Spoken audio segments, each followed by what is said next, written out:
आणि आज आम्ही बनवले उकडीचे मोदक। आज आहे गणपतीचा दुसरा दिवस।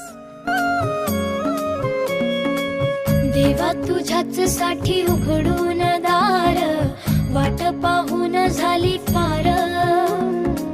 चिंता हरून देवा थकला असणार, दे माझ्या खांद्यावर भार। थोडा इथं टेकून जा, घास खाऊन माझ्या